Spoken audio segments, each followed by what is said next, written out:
Assalamualaikum warahmatullahi wabarakatuh. Waalaikumsalam warahmatullahi wabarakatuh. Alhamdulillahirabbil alamin wa bihi nasta'inu ala umuri dunya waddin. Wassalatu wassalamu ala asyrafil anbiya'i wal mursalin sayyidina wa maulana wa nuri qulubina wa tabibi anfusina Muhammadin habibi rabbil alamin wa ala alihi wa sahbihi ajma'in. Subhanaka la ilma lana illa ma 'allamtana innaka antal alimul hakim. Rabbi shrah li sadri wa yassir li amri wa hlul 'uqdatam min lisani yafqahu qawli bi jahi Nabi Muhammad sallallahu alaihi wasallam wa alihi. Amma ba'd, alhamdulillah, puja-puji syukur kita haturkan kehadirat Allah Subhanahu wa taala yang senantiasa memberikan kita taufik, hidayah, rahmat dan kenikmatan yang tak ada putus-putusnya kepada kita. Maka wajib bagi diri kita untuk selalu mengucapkan syukur alhamdulillah. Dan dikatakan oleh para ulama bahwa syukur yang terbesar itu sebenarnya bukan syukur Islam, bukan nikmat Islam, bukan nikmat iman, tapi apa? Keberadaan baginda Nabi Muhammad sallallahu alaihi wasallam. Ini kenikmatan yang paling besar. Kenapa? Karena kalau bukan karena Nabi, kalau Nabi tidak ada, tentu tidak akan ada Islam. Kalau Nabi tidak ada, tentu tidak akan ada iman. Nah, karena sebab Nabi ada, maka kita bisa mendapatkan Islam, bisa mendapatkan iman. Yang kemana mana? Oke, terus. Oke, terus. Enggak sih, ini pakai apa namanya? Pot. Cek. Nah.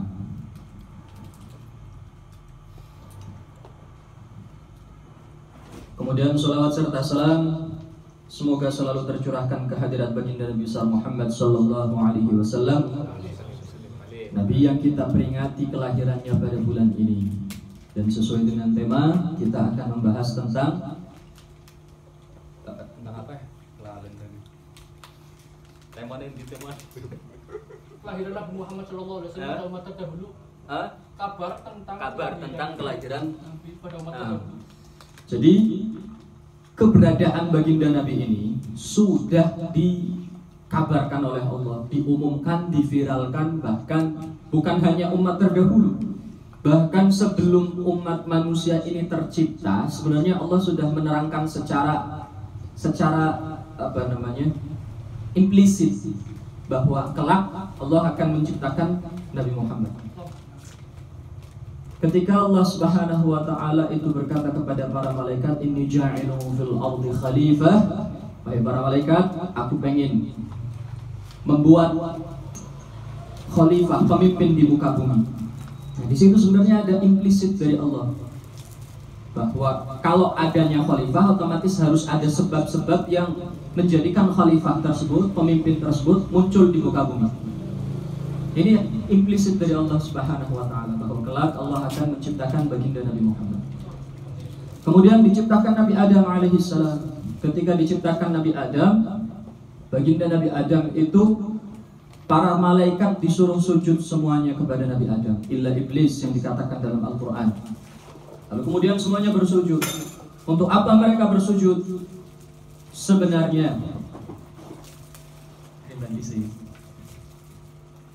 Sebenarnya Allah memerintahkan para malaikat itu untuk bersujud kepada Nabi Adam karena di dalam diri Nabi Adam itu ada nurnya baginda Nabi.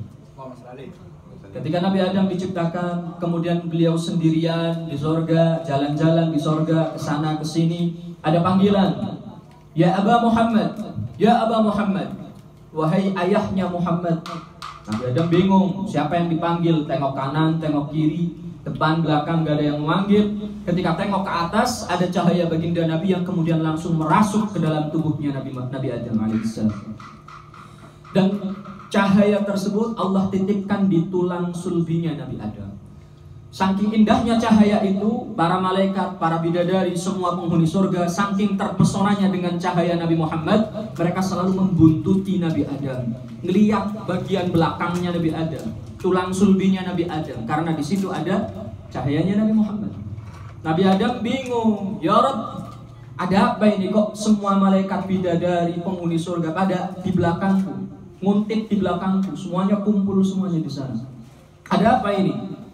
Kemudian Allah mengabarkan, wahai Adam, aku titipkan kepadamu nur kekasihku Muhammad. Ya Allah, aku pengen melihat nur itu. Aku nggak bisa ngelihat. Aku mohon pindahkan ke depan. Lalu Allah Subhanahu wa taala memindahkan nur tersebut ke antara matanya Nabi Adam. Semua malaikat, semua penghuni surga pindah ke depan Nabi Adam hanya untuk mengikuti cahaya itu, untuk terus melihat keindahan cahaya itu. Tapi tetap Nabi Adam masih belum bisa melihat karena berada di antara dua matanya. Lalu Nabi Adam meminta kepada Allah, ya Allah, aku pengen melihatnya seperti apa indahnya cahaya tersebut. Lalu Nabi Adam, cahaya yang tadinya ada di sini dipindahkan ke dua ibu jarinya. Dipindahkan ke kedua ibu jarinya. Begitu dipindahkan ke dua ibu jarinya, di kukunya Nabi Adam bisa melihat surah tampannya Nabi Muhammad. Di situ Nabi Adam langsung rindu kepada Nabi Muhammad. Nabi Adam langsung pengen ketemu, tapi nggak bisa ketemu karena masih belum sampai masanya Nabi Muhammad itu diwujudkan. Nabi Adam hanya bisa melihat wajah Nabi Muhammad yang Allah tempelkan di dua ibu jarinya. Saking rindunya Nabi Adam, mata rindu kepada Nabi Muhammad, beliau mengucapkan ahlan wa sahlan wa marhaban ya habibi Muhammad, qurratu aini Muhammad. Lalu ditempelkan ke mata untuk menghapuskan dan meredakan kerinduan mata kepada sosok Nabi Muhammad. Nabi Adam sudah sangat rindu kepada Nabi Muhammad. Sudah dikasih tahu, dikabarkan tentang Nabi Muhammad bagi Nabi Adam. Kemudian Nabi Nuh, nabi-nabi yang lain semuanya sudah dikasih tahu tentang keberadaan Nabi Muhammad, Nabi akhir zaman. Nabi Muhammad itu manismuhu fis sama Ahmad. Nabi Muhammad di langit sudah terkenal dengan nama Ahmad, dan di bumi terkenal dengan nama Muhammad. Baik di kitab suci manapun, kitab suci samawi manapun, di situ tertera, tertulis dengan jelas nama Muhammad. Tapi bukan dengan bahasa Arab. Ada yang dengan bahasa Ibrani, Heraklitus. Kemudian ada yang dengan bahasa Suryani, macam-macam bahasa. Tapi kalau diartikan, artinya sama, yang terpuji. Sedangkan di dalam bahasa Arab, yang terpuji bahasa Arabnya adalah Muhammad.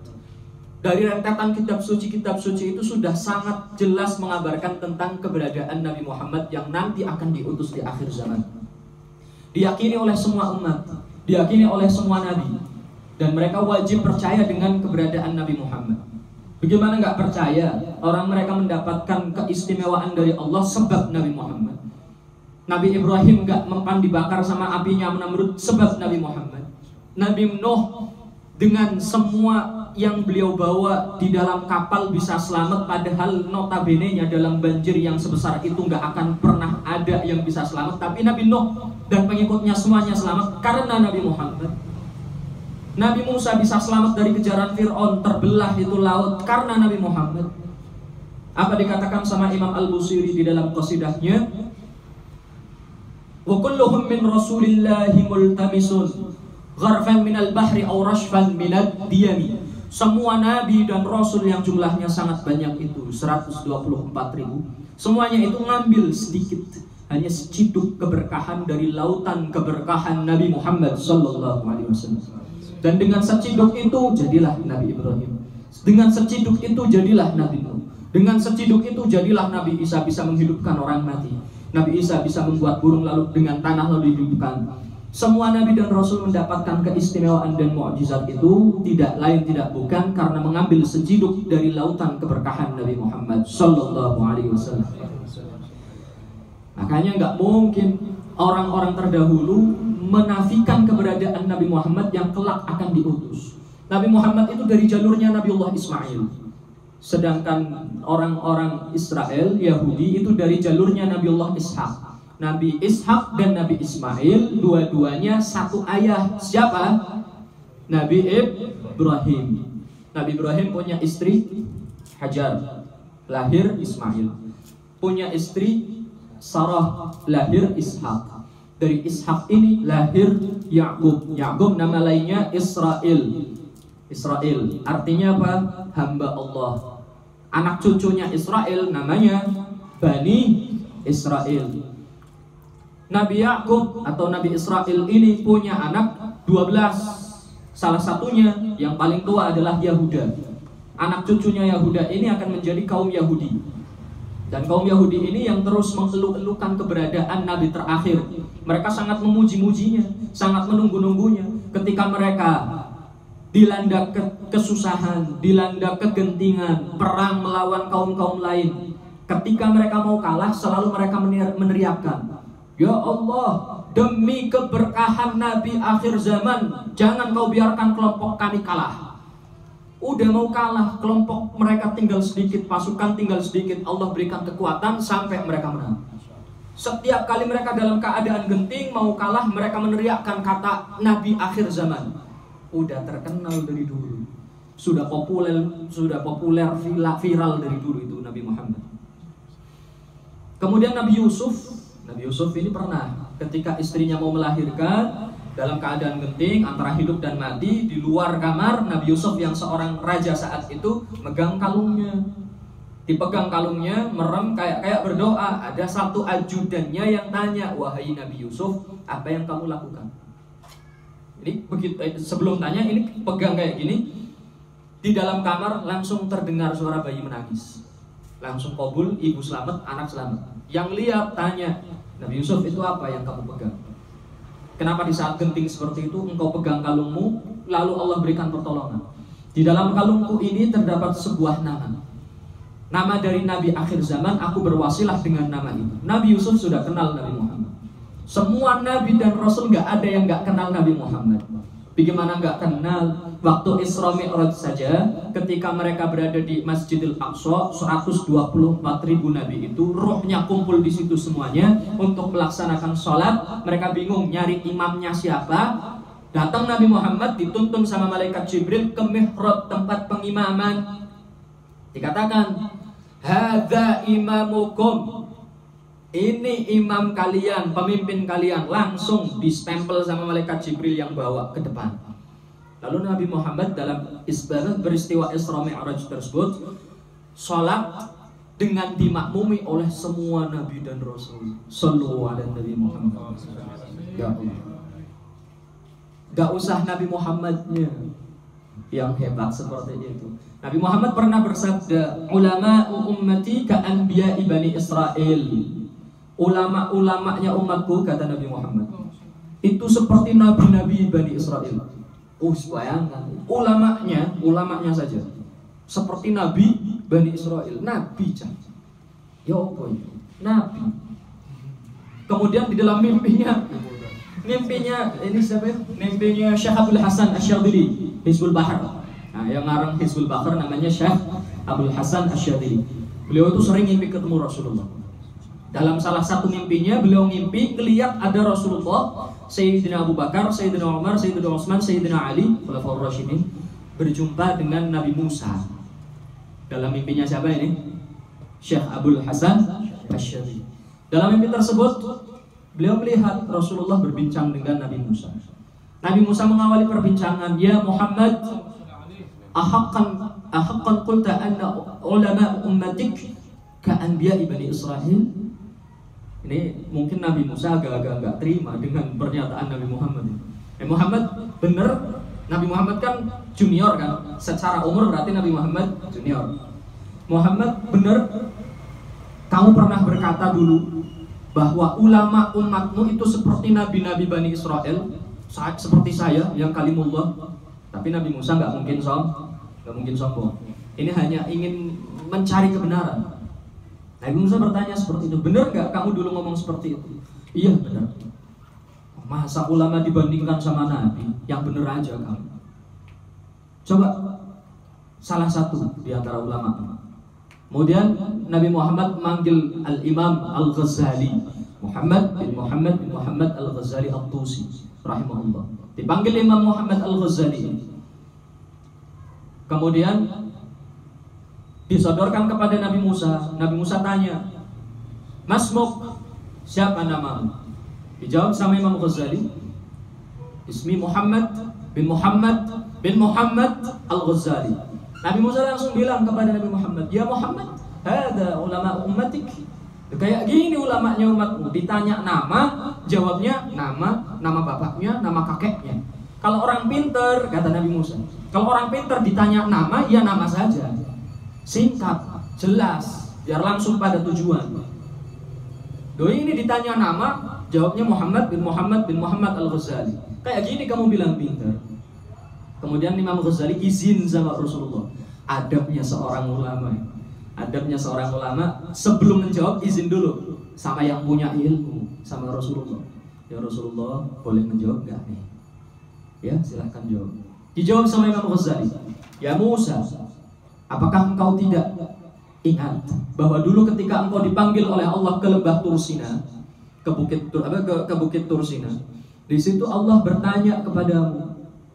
Ini salah satu sebab kenapa Nabi Musa disebut Kalimullah, karena sering berbicara dengan Allah, diajak bicara dengan Allah. Apakah engkau tidak ingat wahai Musa ketika engkau dipanggil oleh Allah untuk bermukalamah, berbincang dengan Allah di bukit Tursina? Allah tanya, "Batil kabiyaminika ya Musa?" Itu yang di tangan kananmu itu apa wahai Musa? Lalu engkau menjawab, "Hadza 'asaya atawakka'u 'alaiha wa ahushu biha 'ala ghanami wa liya fiha ma'ariba ukhra." Oh ya Allah, ini tongkatku ya Allah. Ini untuk aku nyandar, untuk aku gembala kambing, untuk aku keperluan lain, untuk semuanya. Wahai Musa, kalau engkau pintar, wahai Nabi Musa, kalau engkau pintar, engkau akan jawab ini tongkatku. Udah gitu. Dan terus kenapa engkau menjawab dengan begitu panjangnya? Akan dibalikkan. Paham kan? Makanya namanya Hujjatul Islam.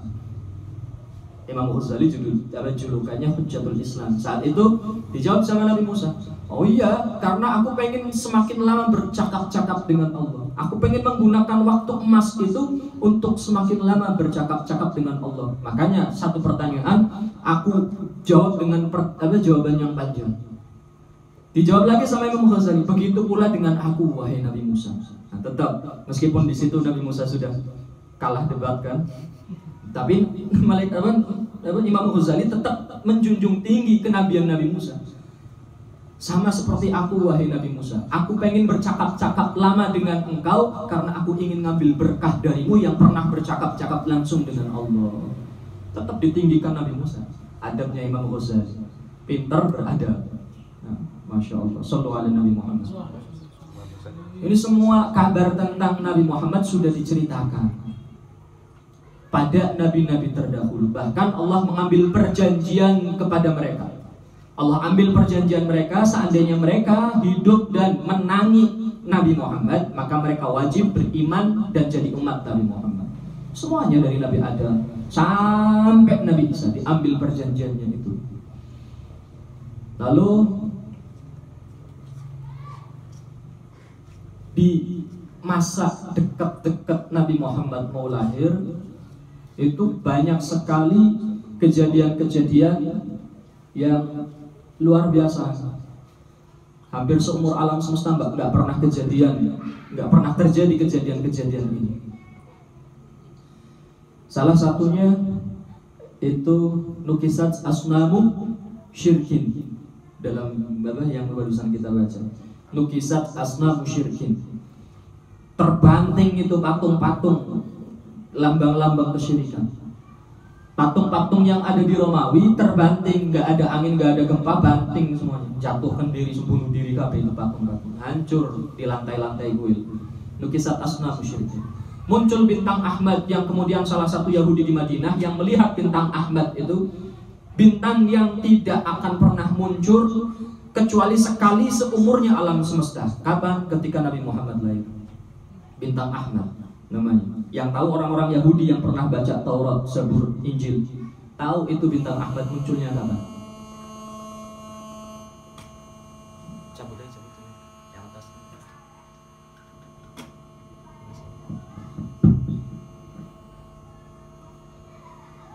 Kemudian saat itu orang Yahudi itu teriak, oh telah lahir Nabi akhir zaman. Zaman itu belum ada orang yang tahu Nabi akhir zaman itu apa. Kemudian ada api abadi yang ada di Persia, ribuan tahun, bukan 1000 tahun, tapi ribuan tahun, nggak pernah padam, kena angin, kena badai, kena tobat, nggak pernah padam. Begitu Nabi Muhammad lahir, api itu seketika padam.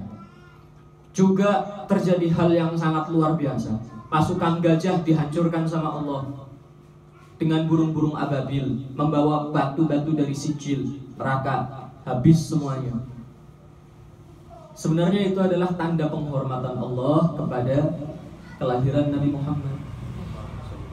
Jadi kita menghormati kelahiran Nabi Muhammad, bahagia dengan kelahiran Nabi Muhammad, itu telat aslinya. Yang ngasih contoh duluan itu Allah, bukan malaikat, bukan ulama, bukan siapapun. Allah yang kasih contoh duluan untuk menghormati kelahiran Nabi Muhammad. Buktinya apa? Itu tadi. Patung-patung, bentuk-bentuk kesyirikan Allah hancurkan pada saat Nabi Muhammad lahir. Padahal Allah mampu untuk menghancurkannya sebelum Nabi Muhammad lahir atau sesudah Nabi Muhammad lahir ratusan tahun.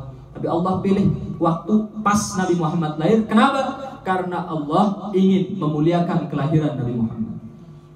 Pada saat Abrahah menyerang, Allah kirimkan ababil. Allah takdirkan kejadian itu pada saat tahun Nabi Muhammad lahir. Padahal Allah mampu untuk menakdirkannya jauh-jauh sebelum itu atau jauh-jauh setelah itu. Tapi kenapa Allah takdirkan saat itu? Karena Allah ingin menghormati, memuliakan kelahiran baginda Nabi Muhammad. Api abadi yang ribuan tahun, Allah bisa memadamkannya begitu api itu muncul. Atau ribuan tahun setelah Nabi Muhammad lahir. Tapi kenapa Allah pilih waktu pas saat Nabi Muhammad lahir? Karena Allah ingin memuliakan kelahiran baginda Nabi Muhammad Sallallahu Alaihi Wasallam. Iblis menjerit ketika semuanya senang Nabi Muhammad lahir. Iblis jerit 3 kali, tapi 3 atau 4 kali iblis itu pernah jerit. Pertama ketika hina lu'ina, ketika iblis dilaknat sama Allah. Kedua, hina ukhrija minal jannah, ketika iblis diusir dari surga, jerit. Ketiga, ketika iblis ditakdirkan oleh Allah akan menjadi penghuni jahanam, jerit. Keempat, ketika Nabi Muhammad lahir, iblis menjerit sejadi-jadinya, menjerit. Karena sebab satu orang ini akan ada jutaan triliunan manusia yang terselamatkan. Makanya iblis jerit, wis golet batir akeh-akeh go nang neraka gara-gara wong siji ki muncul runtuh semuanya. Terselamatkan semua alam semesta berkat adanya Nabi Muhammad. Jadi kita wajib bergembira tentang apa? Dengan kelahiran baginda Nabi Muhammad. Kalau ada yang tanya dalilnya apa? Dalilnya Al-Quran. Apa? Suratnya? Suratnya ke rohna, mungkin direkam kotak upload di YouTube. Dan bisa rohna. Suratnya apa? Ayatnya apa? Qul bifadlillah wa birahmatihi fabidzalika fal yafrahu. Katakanlah wahai Muhammad. Katakan kepada semuanya. Katakan apa? Bifadlillah, dengan fadl dari Allah, keutamaan dari Allah. Wa birahmatihi, dan dengan rahmat dari Allah. Fabidzalika falyafrahu, maka dengan itu hendaklah kalian bergembira. Fi'il amr falyafrahu, bergembira. Fi'il amr wajib, perintah dari Allah, hukumnya wajib. Apa itu fadl dari Allah? Sahabat Abdullah bin Abbas menerjemahkan, fadl dari Allah maksudnya adalah al-ilm, ilmu. Sedangkan rahmat dari Allah maksudnya apa? Rahmat dari Allah ini adalah Nabi Muhammad. Dalam ayat lain, ini tafsir paling tinggi, ayat ditafsiri dengan ayat. Karena ada tafsir bil ma'thur, ayat ditafsiri dengan hadis, ayat ditafsiri dengan qiyas, ayat ditafsiri dengan ar-ra'i, pendapat. Tapi ini paling tinggi, ayat ditafsiri dengan ayat. Dalam ayat ini bifadlillah wa birahmatihi, dengan rahmatnya. Dalam ayat lain Allah berfirman, wa ma arsalnaka illa rahmatan lil alamin. Tidaklah kami utus engkau wahai Muhammad kecuali untuk rahmat bagi seluruh alam semesta. Maka sebenarnya kita memperingati bahagia dengan kelahiran baginda Nabi, jadi kita nuruti perintah Allah. Dalam satu hadis sahih diriwayatkan sahabat paman Nabi, sahabat Abbas, pamannya Nabi. Ini pernah ketemu sama Abu Lahab. Abu Lahab ini masyhur sekali ceritanya. Pernah ketemu sama Abu Lahab dalam mimpi, karena saat itu Abu Lahab sudah mati. Dan Abu Lahab ini seumur hidupnya dia gunakan untuk apa? Memusuhi Nabi, memerangi Nabi. Cuman pernah sekali dulu ketika Nabi lahir, karena nggak tahu ini bakal jadi musuh, singarannya oleh keponakan ya senang. Punya keponakan baru, apalagi laki-laki, itu kayak punya anak laki-laki. Senangnya luar biasa, dibebaskan Suwaibah al-Aslamiyah. Budaknya itu yang kasih kabar bahwa Nabi Muhammad lahir. Saking senangnya Abu Lahab punya keponakan baru, laki-laki, ganteng, yang ngasih kabar ini Suwaibah, dibebaskan. Kamu bebas, wahai Suwaibah. Aku lebih senang Nabi Muhammad lahir. Barang gede dari musuh bebuyutan. Meninggal pun meninggalnya kafir, bukan su'ul khotimah lagi, kafir. Lebih ngeri daripada su'ul khotimah. Kalau su'ul khotimah masih agak mending-mendingnya. Soalnya apa? Masih ada iman kadang kalau su'ul khotimah. Tapi kalau kafir belas gak ada iman. Abu Lahab kafir. Ketika meninggal mati ketemu sama sahabat Abbas, ngimpi ketemu sama Abu Lahab. Mada fa'ala rabbuk? Apa yang dilakukan oleh Allah kepadamu setelah kamu mati? Dijawab sama Abu Lahab, Shadaqa Muhammad. Bener keponakanku Muhammad. Aku nyesel seumur hidupku nggak pernah iman sama dia. Aku nyesel seumur hidupku gunakan untuk memusuhi dan memerangi dia. Kenapa memang? Karena aku di sini dapat janjinya. Aku disiksa habis, tiap hari disiksa, kecuali hari Senin. Loh kok kenapa? Hari Senin. Iya karena hari Senin siksaanku diangkat semuanya, libur. Dan pada hari Senin Allah gantikan siksaanku dengan kenikmatan, dikucurkan air yang sangat segar dari jari jemariku, aku minum. Tapi kalau sudah masuk Selasa, maghrib Selasa, malaikatnya siap. Sampai hari Senin lagi balik. Pokoknya setiap Senin libur gantikan kenikmatan. Sahabat Abbas tanya, loh kok diistimewakan gitu? Di mana-mana orang disiksa ya udah disiksa terus. Dapat kenikmatan ya udah dapat kenikmatan terus. Lah kok ini disiksa, diistimewakan ada nikmatnya. Kenapa? Bi farahi hina wulid. Karena sebab aku pernah gembira, senang ketika dia lahir. Ketika Nabi Muhammad lahir. Sehingga Al-Imam Al-Hafidh Al-Iraqi membuat satu syair tentang hadis ini. Idza kana hadza kafiran jaa dhammuhu bi tabbat yadahu fil jahim mukhallada. Apabila Abu Lahab saja yang saking kafirnya, saking cengkalnya, Allah abadikan siksaannya di dalam Al-Qur'an surat Tabbat Yadah. Ata annahu fi yaumil itsnain daiman yukhaffafu anhu lis-sururi bi ahmada. Tapi ada hadis sahih menyatakan bahwa Abu Lahab di kuburnya setiap hari Senin siksaannya diangkat, diganti dengan kenikmatan. Padahal kita tahu Abu Lahab seumur hidupnya untuk memerangi Nabi, memusuhi Nabi. Tapi gara-gara pernah senang sekejap, sedelat, sedetik kepada Nabi Muhammad, Allah gak lupakan senangnya itu. Allah gak lupakan senangnya itu, Allah balas di kuburnya. فَمَنْ ظَنُّ بِالْعَبْدِ الَّذِي كَانَ عُمْرُهُ بِأَحْمَدَ مَسْرُورًا وَمَاتَ مُوَحِّدًا. Lalu coba bayangkan kalau ada orang senangnya bukan sesaat, tapi seumur hidup dia senang kepada Nabi Muhammad. Dan matinya bukan kafir kayak Abu Lahab, tapi matinya beriman. Bayangkan akan dapat apa? Jangan kita pikir, wah Nabi Muhammad kan sudah meninggal, kita rayakan maulid untuk apa lagi? Nabi Muhammad, jangan, Nabi Muhammad belum meninggal. Nabi Muhammad hanya berpindah alam. Innallaha harrama 'alal ard an ta'kula ajsadal anbiya. Kalau Nabi Muhammad kuburannya dikeduk gitu, masih ada jasad wanginya beliau. Allah haramkan tanah untuk makan jasadnya para nabi. Dan Nabi Muhammad hanya hanya kelihatannya sudah meninggal. Hakikatnya belum, ruhaniyahnya Nabi Muhammad masih terus ada. La tahsabanna alladhina qutilu fi sabilillahi amwat bal ahya 'inda rabbihim yurzaqun. Kata Allah Subhanahu wa taala. Jangan